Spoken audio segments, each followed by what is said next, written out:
madaxweyne ku-xigeenka Jamhuuriyadda Soomaaliland mudane Cabdiraxmaan Cabdilaahi Ismaaciil Saylici ayaa waxa uu ka qayb galay xafladda daafurka qalabka xadidaadda xawaaraha gaadiidka oo wasaaradda gaadiidka iyo horumarinta jidadka Jamhuuriyadda Soomaaliland ay ka hirgelinayso guud ahaan gobolada dalka Jamhuuriyadda Soomaaliland isla markaasina lagu xidhi doono gaadiidka kala duwan ee u kala goosho gobolada dalka si loo yareeyo khasaaraha shilalka ay sababaan gaadiidku. Munaasabaddan waxa ka qayb galay xubno ka mid ah golaha wasiirada Jamhuuriyadda Soomaaliland agaasimaha guud ee madaxtooyada xildhibaano ka tirsan golayaasha baarlamaanka mudan iyo mas'uuliyiin iyo sidoo kale shirkadaha gaadiidka iyo mas'uuliyiin kala duwan oo lagu casuumay munaasabadda lagu daahfurayay qalabka xadidaadda xawaaraha gaadiidka. Cumar Cabdilaahi Aadan Cumar Sayid agaasimaha guud ee wasaaradda gaadiidka iyo horumarinta jidadka Soomaaliland ayaa waxa uu ka warramay ujeedada laga leeyahay qalabka xadidaadda xawaaraha gaadiidka.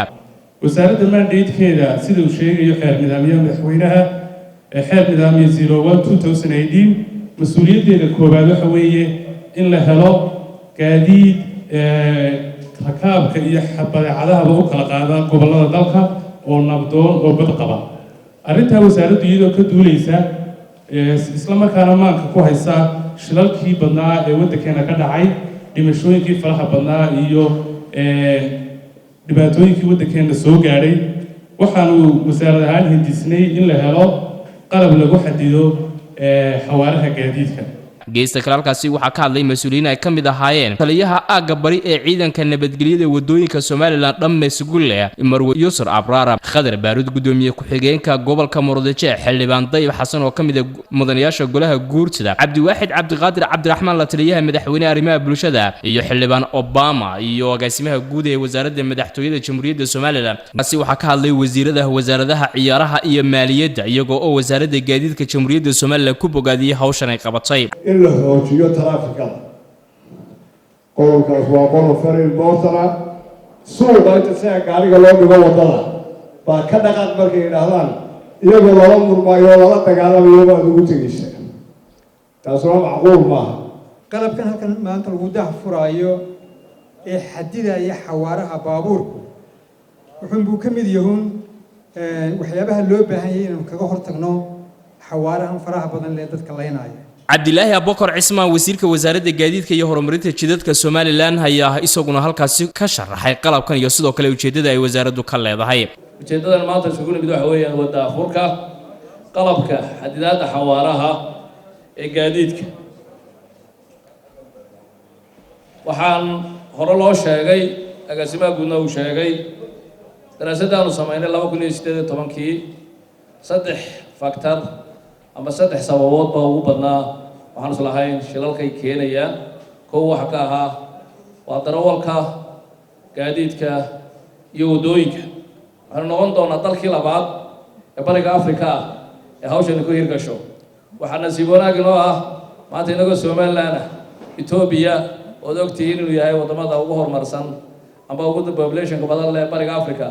inaga ka horeyna iyaga waxa laga yaabaa inay ay launch gareeyeen in hawsha qaadanayaan.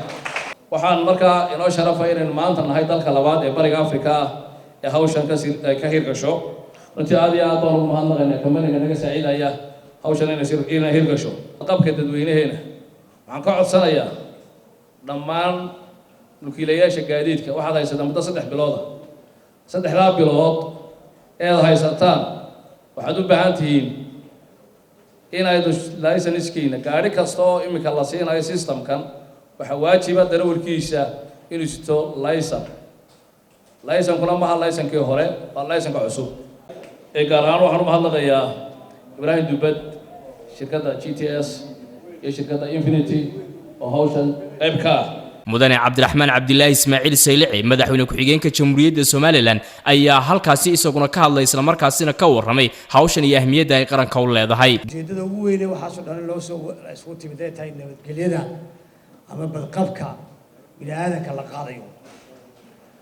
waxa adduunyada waxaa oo sharci iyo nidaam loo sameeyay wax loo jeedaa in bini'aadanka la badbaadiyo. ilaahay wax badbaadiya laakiin in bini'aadanka la badbaadiyo oo uu qofku dayacnaan ku dhiman kulli saacadiisu dhimanaya laakiin inuu qofku dayacnaan uu ku dhimanin iyo ujeedada loo socdo shuruucda loo sameeyay ay tahay intii ay qosayso dhari waa in walba xilka kaga aadan hawsha fuliyaan.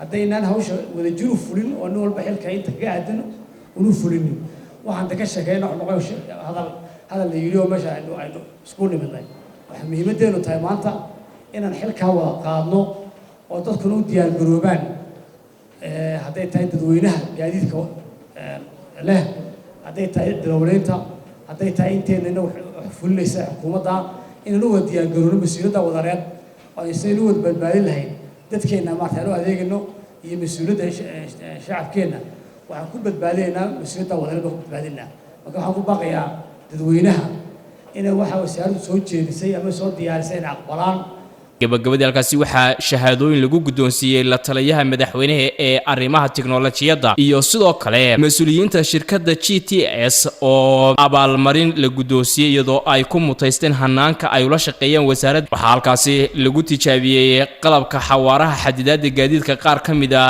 gaadiidka shirkadda Sahal ee u kala gooshta gobollada dalka.